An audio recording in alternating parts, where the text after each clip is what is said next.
早晨，大家好。 Good morning, members. We've already formed a quorum. I know.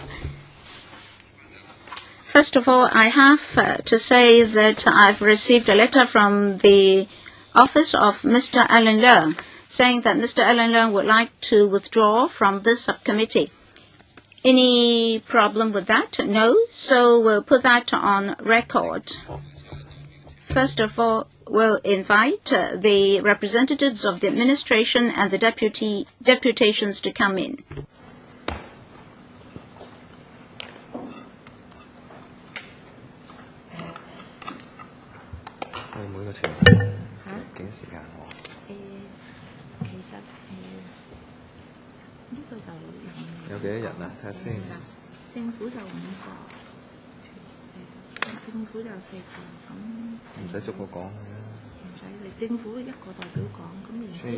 Legal Aid Ordinance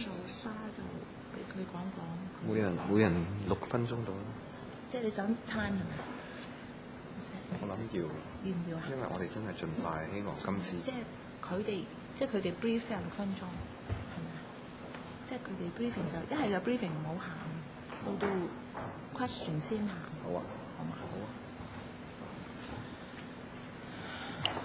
Graceful， 富士。邊個係高級嘅？呢個高級嘅，呢個最高級。呢個高級，呢個高級。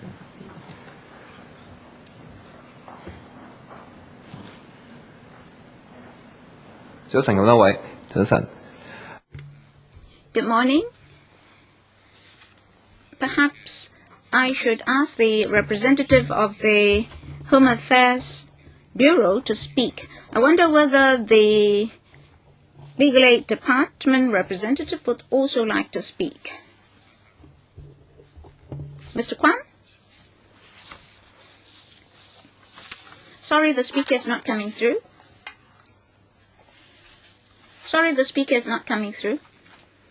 What about the other members? Any comment?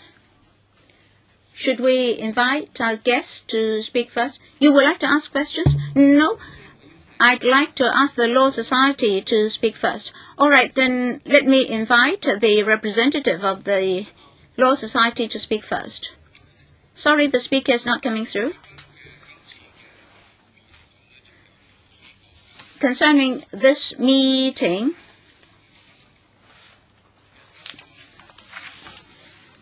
we have to discuss some amendments. We welcome the proposed change to the scope and coverage of the legal aid scheme so that in future we can handle more cases. As regards the rate of 15 to 20%, we're still of the opinion that is on the high side. However, we can accept that as a try, that is to try out 15 to 20% first. We hope that after some time we can consider whether or not it's necessary to amend that range. Of course, we're still in the groping stage. Although we are of the view that 15 to 20% is still on the high side, we can accept that as a try. I hope that the administration can accept that in 1 to 2 years' time there would be a review. Bar Association? The position of the Bar Association has been set out at length in the submission paper, which we were only able to provide yesterday. The reason being is that the papers, for the purpose of today's meeting, only reached us at the end of last month. And because of the intervening holiday, we were only able to produce the paper yesterday. We do apologize for that. Insofar as the discussion this morning is concerned, our concern is not so much about the technicalities of the provisions in the regulation bringing about the various amendments to the Legal Aid Ordinance and the regulations. Our concern mainly in respect of the lack of what we call is a holistic approach to the whole package of reform that has been advocated in the Administrative Justice and Legal Services panel over successive meetings in the past. And we have set out in paragraph 3 of our submissions the various aspects we say the reform has not measured up to the expectation which is brought out by the motion passed by the panel in July 2010 in a meeting. We would lay down the marker that it is incumbent upon the administration to take steps to implement the various recommendations which have the support of the profession and the members of the panel. In particular, there are various heads of claim or types of claim which have not yet been included in this last scheme.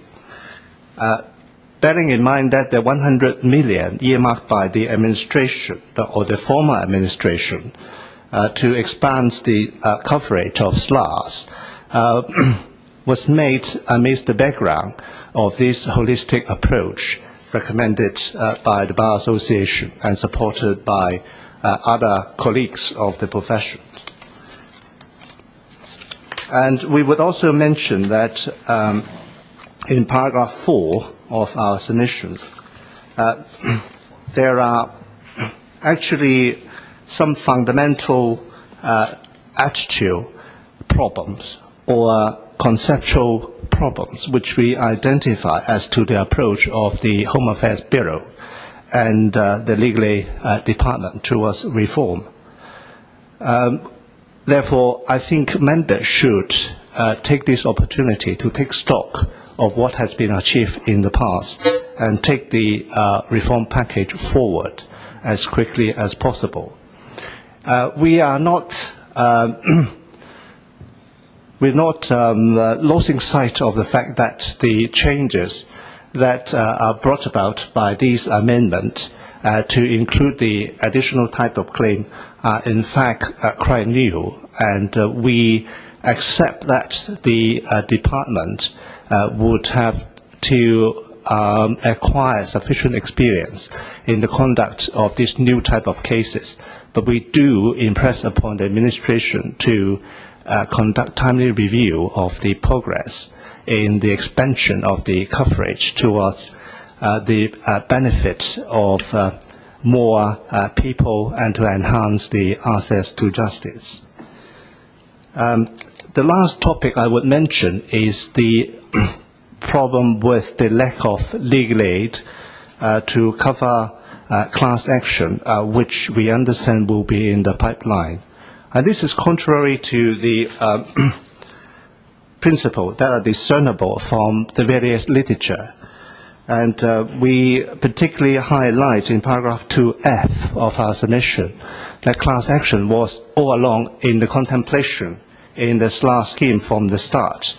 And it is rather disappointing that the Legal Aid Department expressed such negative attitude in the study by the Subcommittee of the Law Reform Commission when it comes to the implementation and the detailed logistics of how to go about conducting class action. In due course of time, we would encourage the panel and all those concerned to look at this issue again. Perhaps it's outside the remit of this morning's discussion. Lastly, we would echo the view of the Law Society that insofar as the contribution of 15% and 20% in respect of some types of new cases covered by the expanded SLAR scheme is concerned, it is a bit high, and we also would lay down a marker that has to be reviewed in due course with a view of bringing the percentage of contribution down. We observe that insofar as the previous type of cases covered by SLARs is concerned, there has also been downward revision of the percentage of contribution after the Legal Aid Department has acquired sufficient experience in the conduct of the new type of cases, we would very much want to see that the percentage of contribution would be reduced accordingly in light of the new experience acquired. Thank you, Chairman. 同委員講返呢，大律師公會 I'd like to inform members that both the Law Society and the Bar Association have submitted papers to us, and those papers should have been distributed to members. If you don't have them, the Secretariat can give you a copy. Now, we've listened to the Law Society and the Bar Association. Before members ask questions, I'd like to have some responses from the Legal Aid Department, because just now you're requested to continue to review issues like contribution. Oh, the Home Affairs Bureau would like to speak first. Thank you, Mr. Chairman. I'd like to inform the new term of the LegCo, the background and contents of the original scheme. The subcommittee, chaired by Ms. Margaret back then to discuss the issue, accepted our recommendations in March and April. And originally, the last term of the LegCo had passed a resolution together with the two amendment regulations that we now submit to you. Originally, our plan was to timely pass all the legislations such that the members then were more familiar with the subject but were affected by the filibustering exercise. Therefore, the expanded scheme was only enacted on the 17th of July. So, these two amendment regulations, as well as funding proposals to the FC, would have to be done in this term. So that's the background. Let me say something about the contribution rates. In a moment, the Legal Aid Department can offer you more views.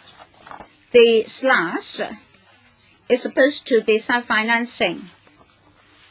Contributions are from applicants, midterm sharing, as well as deduction from the damage claimed eventually or awarded eventually. Our proposals here don't just come from the Legal Aid Services Council. They're actually discussed and endorsed by the AJLS panel. At that time, the subcommittee discussed the issue in March and April in relation to contribution, etc. At that time, the Home Affairs Bureau and the Legal Aid Department used examples to explain the details to members. On the 20th of April, as a result, the subcommittee reported to the House Committee that when negative vetting was conducted, whether or not similar examples should be used. And at that time, LegCo members considered it not necessary to establish another subcommittee to study the subsidiary legislation before enactment. That's the background, as we understand. So, when LegCo scrutinized the two regulations, the Legal Services Division of the Secretariat also reported so. With the support of this subcommittee, we would like to have these two amendment regulations enacted. Just now, the legal profession said that they supported the amendment regulations and the expanded legal aid schemes. So with your support today, we can start to prepare for a funding application to the Finance Committee, because the whole set of schemes must have financial backup. With your support, these amendment regulations can be passed on the 30th of November, and we would like to go to FC in December. So we would like to urge you to support us. Well, the funding application comes later or afterwards. Well, members may be concerned about possible filibustering. The Legal Aid Department does have resources to implement the expanded schemes. But of course, if this $100 million can be confirmed, we'll feel even more comfortable. The two legal professional bodies propose that beyond these two amendment regulations, the administration could do more. I've listened to both legal professional bodies. They said that these are new legislations. They also said that we should be given room for accumulation of experience in the course of implementation. So if the subcommittee so suggests, the issue can be referred back to the panel, because that issue will fall outside the terms of reference of the subcommittee. So the issue can be referred back to the panel for discussion. The Law Society mentioned class action.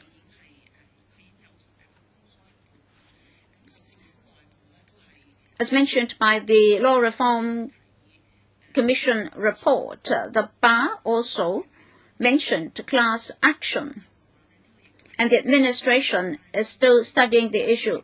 Again, this issue should be referred back to the panel for discussion. Internally, I'll also report back to the relevant bureau and departments in the administration. So I'd like to urge members to support these two pieces of subsidiary legislation, and later, when we apply for $100 million of funding from the Finance Committee, I would like to have member support as well, because the two are related. The issues involved in the two legislations, issues to be studied in future, like class action, I suggest that they be referred back to the panel for discussion. So much for my presentation. Representative of the Legal Aid Department, any supplement? Well, thank you, Mr. Chairman. I'd like to say something about the LRC's report on class action. I think, as far as I understand from the report, their emphasis is that they would like to establish in one go a class action fund. I think back then members considered the possible difficulties involved.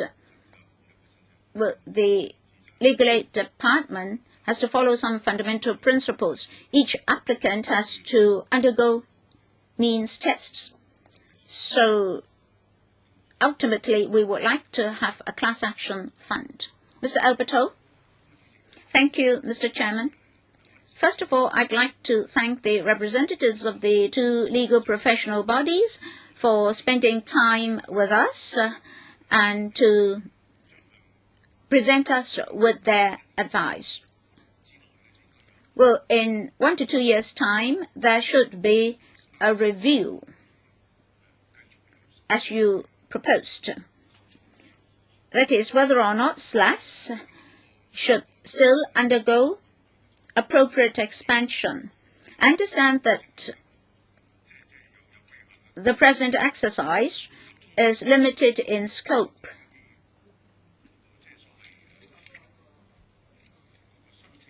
So, I'll focus on the contribution of the applicant. I agree with the professional bodies that 15 to 20% is rather high. I'd like to know how the calculation ends up with 20% as the ceiling. I wonder if in future the applicant can ask the other party to compensate him. So I wonder whether 15 to 20% is within the scope of compensation.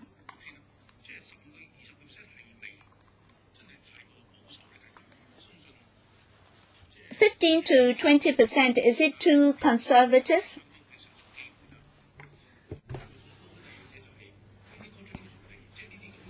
Secondly, concerning the contribution, can it be made into part of the compensation? Next point about the $65,000, is it part of the legal fees, or can you be compensated for that amount from the legal fee?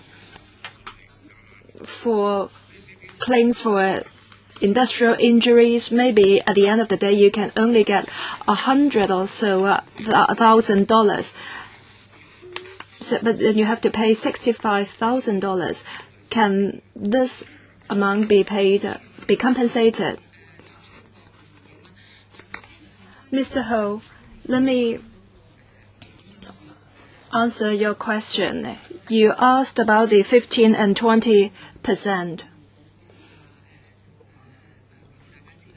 As said by the HAB,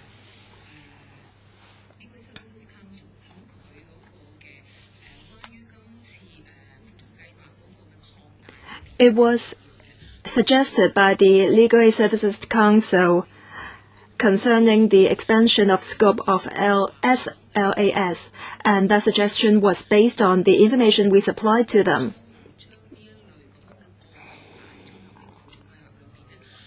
We incorporate these types of cases in the scheme because we looked at the rate of success of these cases, and the rate was rather high, not even 70%. In order to make sure the financial position is stable for the fund, that's why the Legal Aid Services Council made the suggestion. So how do we come up with the 15 and 20%? In the last term, at the panel of LegCo, we supplied a set of documents to explain how the contribution fees is to be deducted from the compensation. If necessary, we can go through that set of paper together. As for the $65,000, whether it will be included in the legal fee, yes, definitely. Now, for example, the applicant has to pay an application fee of $1,000, and if he takes up the offer of legal aid to go to the labor tribunal for the appeal, then another $65,000 will have to be paid. After the case is concluded, then we will have to come up with how much the applicant has to pay in terms of legal fees, and the $65,000 will be included. I have a question about the $5,000 and $65,000, where you can get it back from the claims, but then for the 15%, can it be made part of the compensation? It states very clearly in the law that the 15 and 20% is the money that he has to pay because he has successfully applied for the legal aid, and he also made successful claims. That's why he has to pay this contribution, and that is in line with the amount he gets as compensation from the case. And it also depends on whether the case has been delivered to the council at trial yet. I don't think you get my question. it seems to me is a kind of conditional fee. So can the applicant claim against the appellant? On ground principles, the amount recovered from the defendant is the loss suffered by the plaintiff. Insofar as these additional fees are concerned, these are not loss flowing from the wrong done by the defendant, and therefore, as a matter of principle, I do not see it as a viable head of claim. Sort of any legislative amendment which give rise to this head of claim to be included in the amount of damages to be recovered from a defendant. By way of example, in England, the law allows what is called conditional fees agreement, and under those agreements, for instance, the enhanced fees payable by the lawyer of the winning side are part of the damages or costs that can be recovered from the losing party. But that has the blessing of legislation, and therefore, on ground principle, I do not think at the moment such contribution payable by an aided person back to this last fund is capable of being recovered from the defendant. But can it be argued that this is part of the legal expenses incurred by the litigant? I think, and recovered as part of the fees, part of the cost under taxation. I would be slow to subscribe to an idea that the liability of the defendant is dependent upon whether or not the plaintiff is legally aided or not, as a matter of the approach towards the amount of damages. 多謝主席，亦要多謝兩個律師會嚟到。Thank you, Chairman, and thank you for coming to legal professional bodies. Now, for Mr. Albert Ho's question, I think the Legal Aid Department can answer that because they already got some cases, successful cases, which cover legal fees. It's just that the percentage was 6 or 10%. So, Legal Aid Department, can you clarify whether there are some of such cases? Because I think you have a lot of such similar cases. My question is,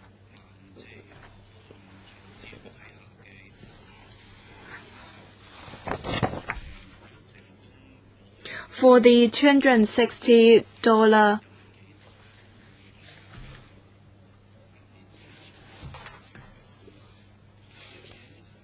disposable resources, can you explain more on that? Because this is the first time I joined this discussion.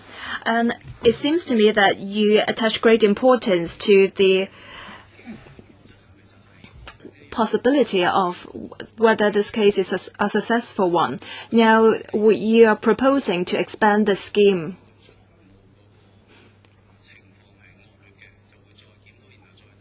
If the financial position is worse off, then will you review it? Or whether you will review it because the expanded scheme is not popular. What's the criterion for review? Because I think the application fee is rather high, $5,000 and $65,000 and $130,000, and you cover a lot of cases, for example, concerning insurance and also the derivatives, complaints against derivatives of securities. Now, the middle class were rather worried in the past, and now you finally decide to cover them.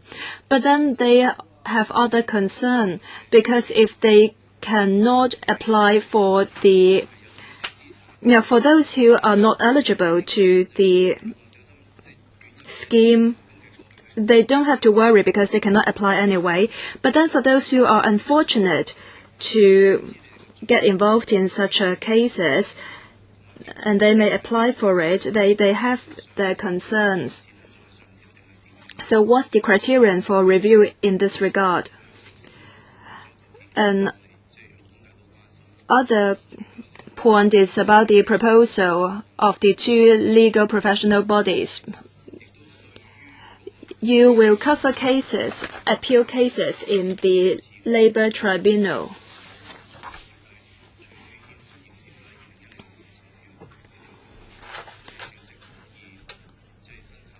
On the 29th of October, year 2010,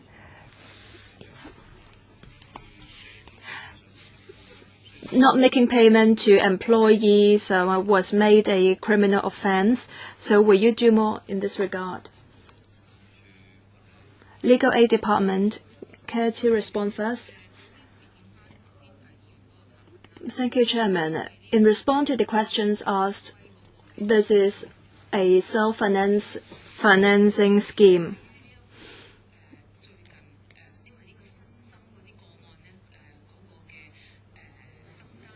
The rise in new cases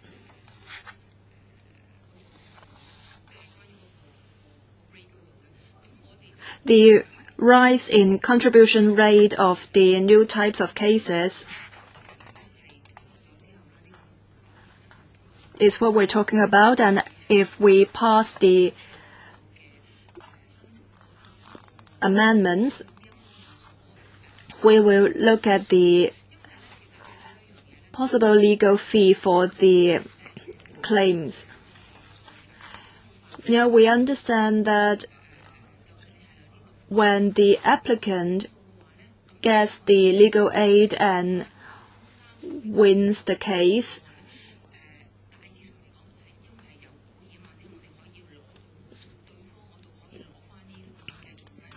they can claim against the appellant for the legal fees, etc., because of the insurance. So the applicant will have to pay the application fee and the contribution if he wins the case. But if unfortunately he loses the case, then the legal liability to legal fee of the applicant will be the application fee and the interim contribution, and for the outstanding amount, it will be paid off by the fund. That means the fund not only has to pay the winning side, and we also have to pay for the cost of the winning party. That means we have to pay the legal cost of both parties. That's why we have to tread with caution in balancing what kind of claims we are to include in the expanded scheme. HAB, any supplement? Mr. Kwong, I want to supplement that in the past there were cases that after the review we lowered the rate of contribution. So in the past, under the SLAS, the rate was 10 or 6%, and we did try to lower that. And in the future, when we conduct the review, we will look at it together with the HAB, and we can further look at that when we see the trend in the future. Supplement, yes. So what will the criteria of upward and downward adjustment in the future, and what's the existing ones?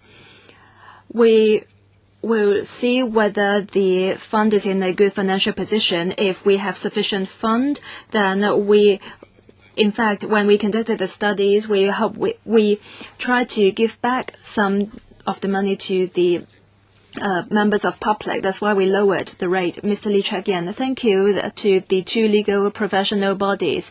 I very much agree with them on the positions on class actions, because this is for public interest. This is actually offering protection to the public. I would like to talk about the rate of contribution.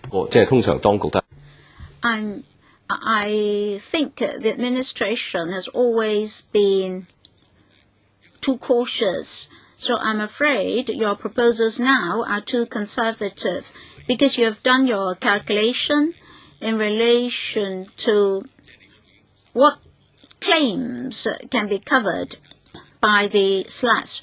So that's one goal to keep.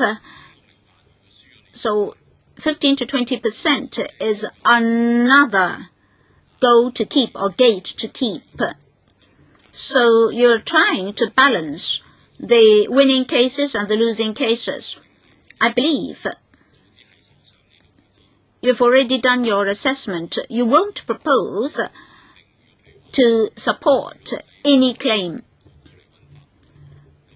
That is, if an applicant comes from the Labour Tribunal, you will still assess whether or not he has a chance to win before you agree to assist him.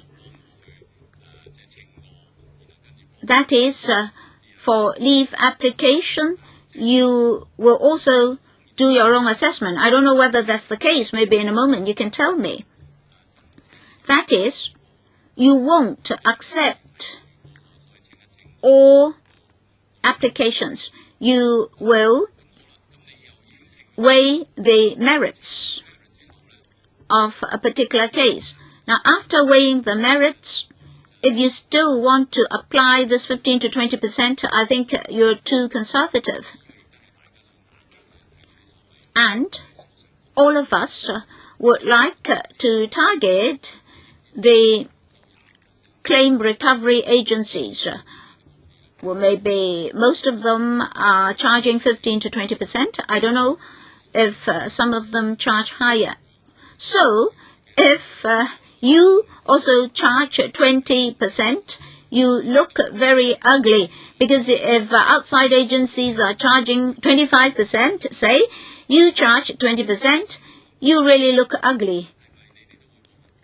So, on the assumption that you will assess the chance of winning, is 15 to 20% too conservative? In the past, you proposed 6% and 12%. We'll welcome that. Well, after looking at your own books, you proposed after your review that the rates should be lowered. So I'd rather you start with 6 and 12%. You can lift that later if necessary. Otherwise, we'll have to wait for you to accumulate experience before you're willing to lower the rates again. So as a balance, I would like to ask whether 15 to 20% is too conservative. I think members can have a discussion here. Of course, we don't want to discuss the issue afresh. But still,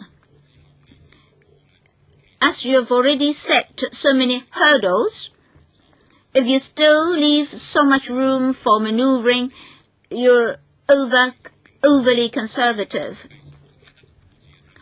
Well, frankly speaking, perhaps you've actually not done any concrete calculation.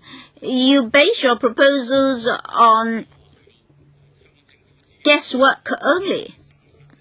The SARG always mentions prudent financing, not conservative financing. So maybe 15 to 20% is really too high. Well, I think that's also the worry of the Law Society.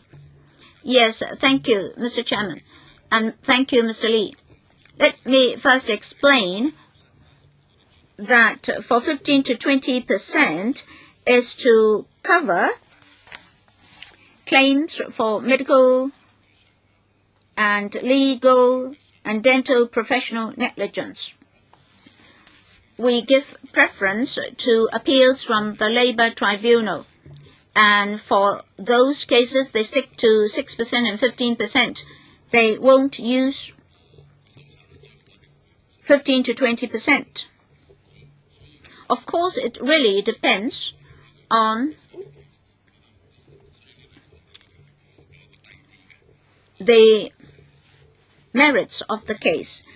I'd just like to explain that Labour Tribunal cases would be given a lower rate. As for professional negligence, I believe if outside agencies are charging 25% for the legal aid department, eventually it may just be 6% or 20%. For the expanded SLAS, most negligence cases only target the professionals. I believe for recovery agents, they may not be so active in those cases, but for labor compensation, we are more worried, so we propose a lower rate. Well, let's set aside the labor cases. Insurance, professional, property, conveyance, etc., etc. Such cases will also be weighed by you first before you accept the application. So I wonder, for those cases, 15 to 20% is still on the high side. You're only guessing. Roughly speaking, well, of course, the claim in each case is different. Well, how should I put it? Say if you win 5 cases and lose 1 case, you will break even, given that the amounts are the same, because it's 20% per case. And then if I win 5 cases, I will break even. Is that how you do your calculation? I just want to know whether it's too conservative for you to propose 15 to 20%. Mr. Chairman, the calculation method is a bit different. Firstly, why for such cases we propose 15 to 20%? Because in accordance with past experience on such cases which are covered by the schemes, the winning chance in these cases is lower than that of labor cases, and costs tend to be high because most cases are tried at the court of first instance or even higher. Well, assuming that the applicant is awarded $1 million, the contribution may be $150,000 towards the SLAS fund. Usually, the cost of such cases, legal cost of such cases, will run up to $1 million or more, because for cases involving medical and other legal professional negligence, the professionals will fight to the end. So we may have to win 10 cases before I can cover 1 losing case. So, given the expanded schemes, I agree with Mr. Lee that the proposed rates are now on the conservative side, but I think we can have a review later.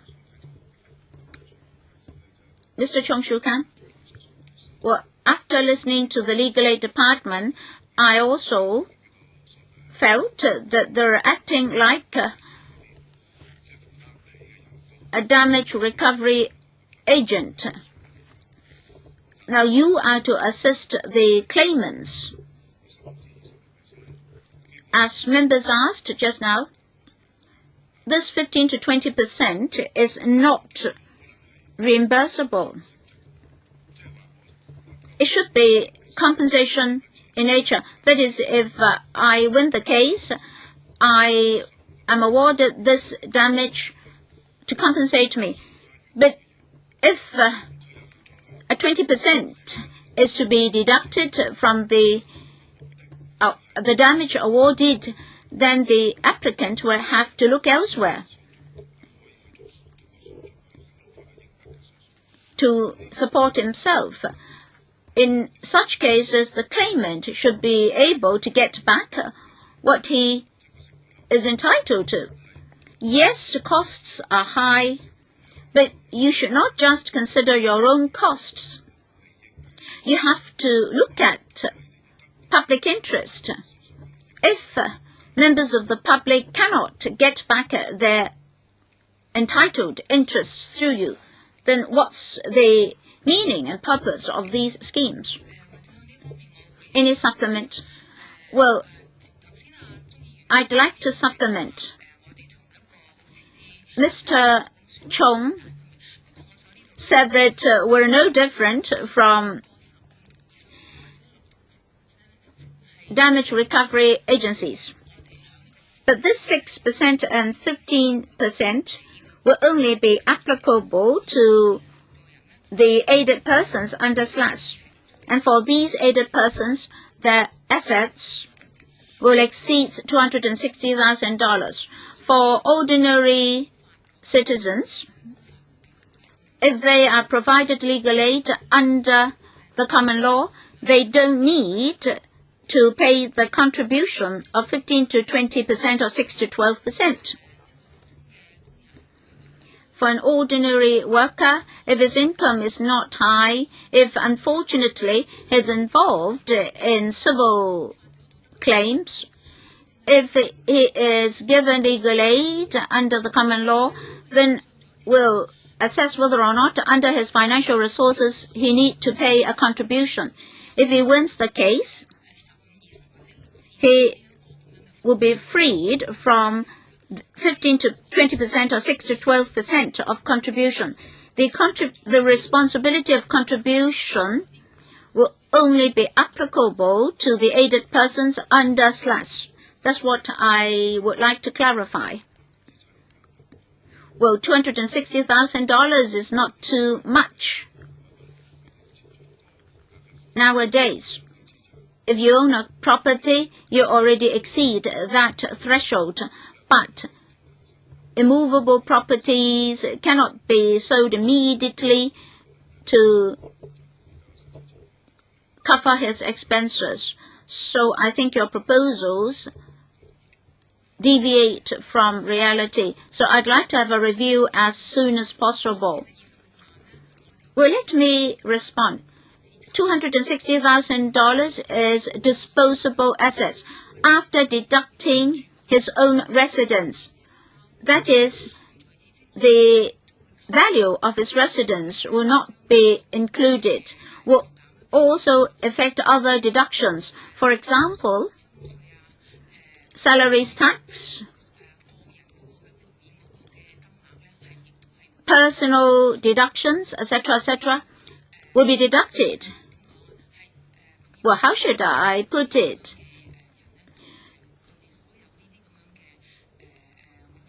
Assets or resources that need to support his dependents will also be deducted. So $260,000 is the ultimate sum after all these deductions, and the value of his residence is not included. In fact, in May 2011, it's $175,800, and $260,000 was only the new threshold. Mr. Lee Chok-yan. Well, let's not say $260,000 are too low. You're asking the elderly people. You're stating that elderly people with $180,000 as the threshold of applying for OALA. But then this is not what we are here to discuss today. Now, two questions have not been answered. If someone takes leave to go for the application process, will the cost be included? Thank you, Chairman, and thank you, Mr. Lee. I understand that the time for appeal in the Labour Tribunal is rather short, and when the applicant comes for application, we'll also take that into account. Another point I would like to mention is that for the Legal Aid Ordinance, if the applicant comes for appeal, then we will take the cost of taking leave into account as well. We also have to file the L7 document. Yes, we will make a fast decision concerning these cases. We'll make a fast decision for the employee. No, but then when I look at these cases, it's very easy for you to apply 7 days of leave. You just scribble something on the form. But if I do that and I come to you for the application, can I still get the cost for the leave? Yes. About the 15 and 20% rate, it seems to me that you already have a formula.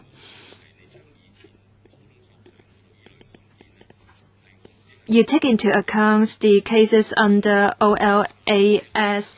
I don't know whether you take into account the number of cases won and lost.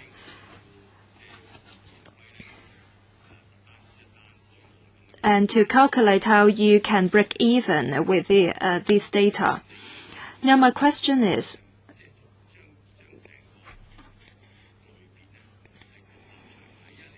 you cannot single out certain types, but perhaps you can tell us how much you have accumulated under the SLOS fund. Now for the rate of 6 to 12% for laborers, there are high chances of winning such appeals. So I believe you have already accumulated some money out of the 6 to 10% contribution. And then you can cross-subsidize for other cases with this. So you cannot say that for a certain other kinds of claims, you have to charge people a rate of 15–20%. Because you can always cross-subsidize the whole fund. So I think you still have room for improvement.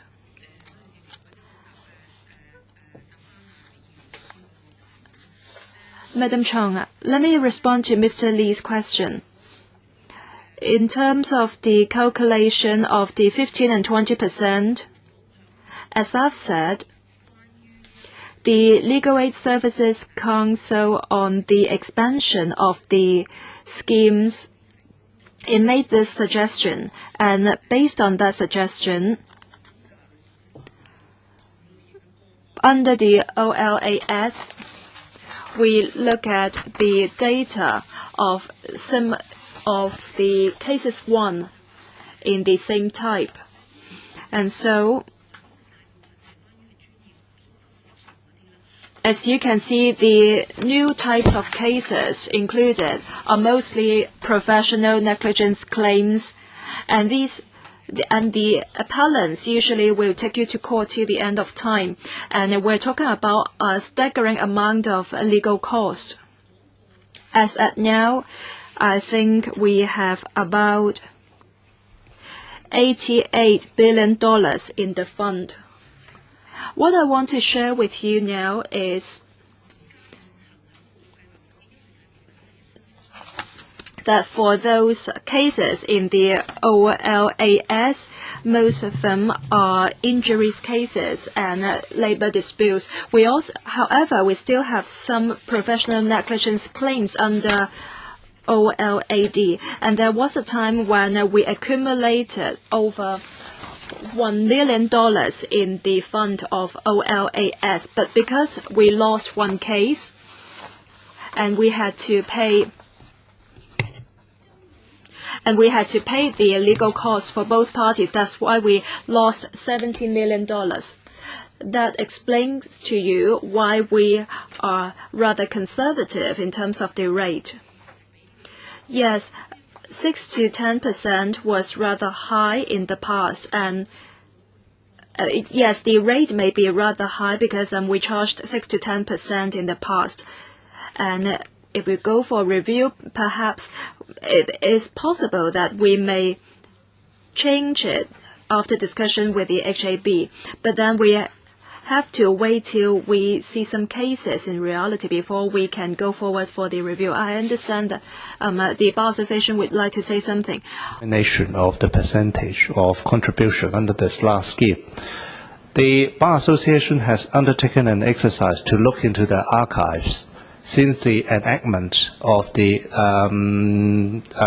SLAR scheme provisions in the Legal Aid Ordinance, to see what is the basis upon which the percentage of contribution was decided.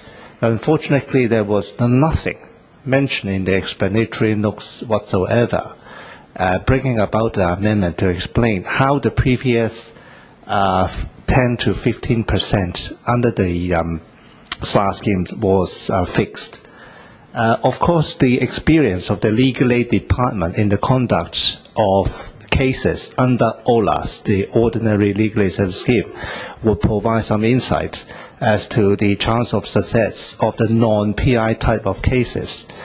But as I understand, the number of cases relied upon by the Legal Aid Department in offering such statistics is in fact very limited. Our experience is that legal aid is normally granted for PI type of cases, and therefore one cannot go by the limited experience of the Legal Aid Department in non-PI type of cases as such. Of course, that is something that offers a perspective. The point that I'm driving at is that really the determination of the 15 to 20% for the new type of cases is a matter of trial and error. The example given by Madam Chung of the Legal Aid Department earlier on, by way of example of a claim of 100 million, and the contribution collected from the successful party is only 150,000. And then if you lost one case, the amount of payout by way of legal costs would be easily 10 times of that, which is 1.5 million. It looks very simplistic, but not every case is based on an amount of claim of 100 million. Some claim may be 10 million, 20 million, and the amount of contribution of 15% paid would be quite substantial, so as to cross-subsidize the other cases. And therefore, there is a high degree of variability, and that's why the position of the Bar Association is that 10 to 15% is a bit high, but we do not raise serious objection to that, provided the administration undertake a very strict timetable to revisit this issue. Otherwise, the service of the Legal Aid Department would be finding that it is wanting, and the service provided, so-called, by the recovery agent would be a serious competitor. Bearing in mind, for present purposes, the new percentage is also to apply to professional negligence cases, including those concerning medical negligence. And that would transgress into area involving personal injury, and the recovery agent would have a foot on this type of cases, and we have to be extremely careful not to allow the recovery agent to have a sort of competitive edge by reason of this high level of contribution payable to this last fund upon the success of a case. The other point that is arising from this line of discussion I want to raise is this. The Legal Aid Department is concerned, and rightly so, about the legal cost of both sides if a case is to be lost. If the case is funded by Legal Aid, the Legal Aid's last fund is liable to pay the legal cost of both sides. Then it boomerangs back to the question as to the setting of the financial eligibility limits of the SLAR scheme itself, the expanded SLAR scheme. is set at 1.3 million. Why 1.3 million? It came from certain recommendation of the Legal Aid Services Council on the estimate that the legal cost of one side in losing a case is about 1.3 million.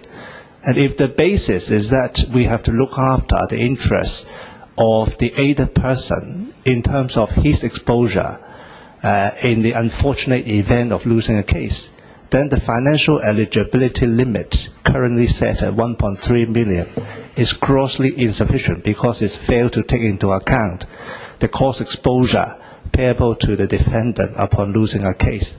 And therefore, the Bar Association insists all along that the financial eligibility limit should be set somewhere around 3 million, which will take into account the cost of the other side. And that is something arising from this line of discussion, which the Hong Kong Bar Association has been emphasizing on all along. And this has to be revisited within, we hope, a very tight time scheduled during the course of discussion by the panel in this session, or not current session, but the AJLS panel. Indeed. Yeah. Those are the observation I want to add. Thank you, Mr. Lam. 律師會或者係律師。 Yes, Law Society. Just one point. I also go along with the Bar Association. That is what the association representative has just said. The 15-20%, of course, is on the high side. I hope the Legal Aid Department, within 1 or 2 years, can review the situation. HAB, any supplement, Mr. Kwan? Thank you, Bar Association and Law Society, for giving us the comments. Now, we first, of course, have to report back to the Home Affairs Bureau once we roll out the expanded scope scheme. Will they undertake when to conduct the review? Any undertaking, HAB? Having listened to the two legal professional bodies, now I understand that the Law Society is asking for a review after the expanded scheme has been rolled out for 1 to 2 years, and the Bar Association says we should review after we have acquired some experience. I think they are driving at the same point, so we're not here to fix a date. We will conduct the review once after the expanded scheme is rolled out. Now, on experience, are we talking about accumulated cases? Because you may get a fund of $100 million. Will you review when the fund is not in a good financial position? You have expanded the scope of the scheme. So will you review after you have collected some experiences in different types of claims, or what? Will you conduct a comprehensive review? Because now that we are proposing to expand the scheme, we cover more categories of claims. And one of the arguments is the disposable resources. We're talking about $1.3 million at present. And so we will not be just looking at money when we have the review.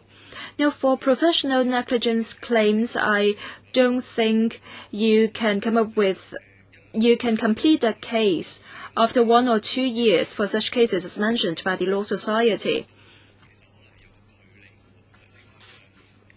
So maybe there is a time gap.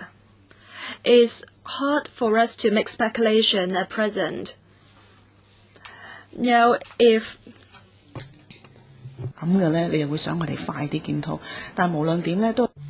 is there room for a more expeditious review? I just heard the Law Society say that they need more information and we need to have enhanced transparency as well. We've heard them. Bar Association? 唔該開咪啊！大律師公會。 Bar Association. Please have the microphone switched on.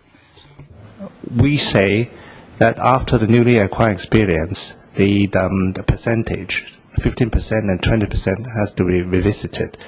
That is something separate from we say is the deficiency of the current reform to cover the various type of cases which have not yet been covered.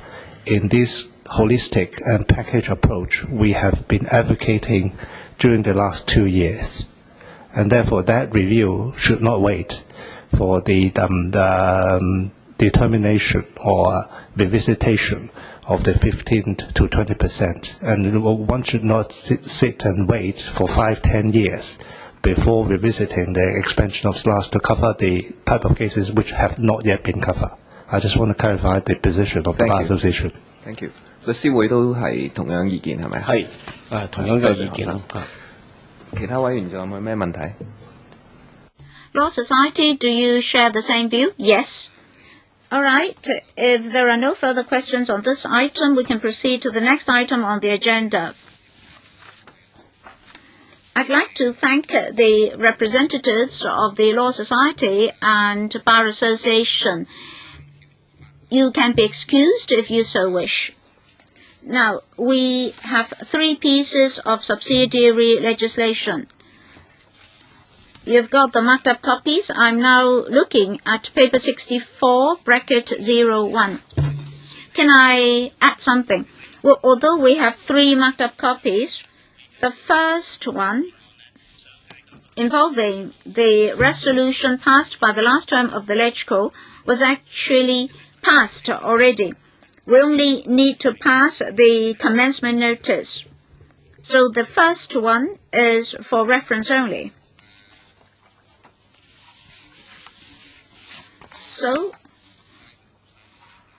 So paper 64, stroke 12 to 13, bracket 01 is only for reference. Any question on that? If not, we can move on to the next paper. It's paper CB 64, stroke 12 to 13, bracket 02. I believe you've all got the marked up copy.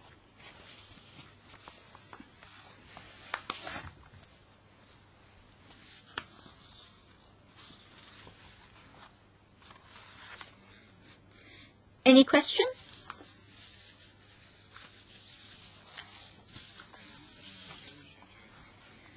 The last one, the last piece of subsidiary legislation is in paper CB 64, bracket 03.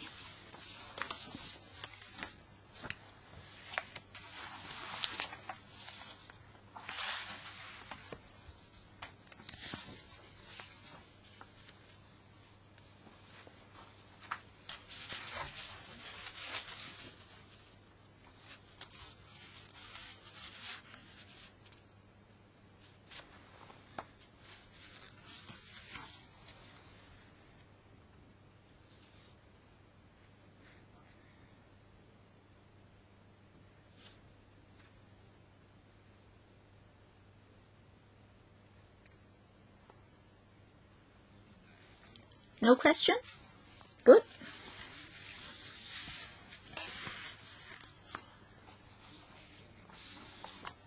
So, I can confirm that members have no further comments or questions on these 3 papers.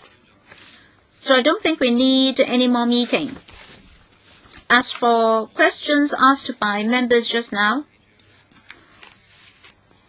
I'm the deputy chairman of the AJLS panel, so I'll talk to the chairman about this. If I remember correctly, the issues have already been covered by the agendas of the panel. So if there's no more question, if there's no objection, I will report to the House Committee on the 16th of November. I'll mention members' views. So, any other business? Thank you. Meeting adjourned.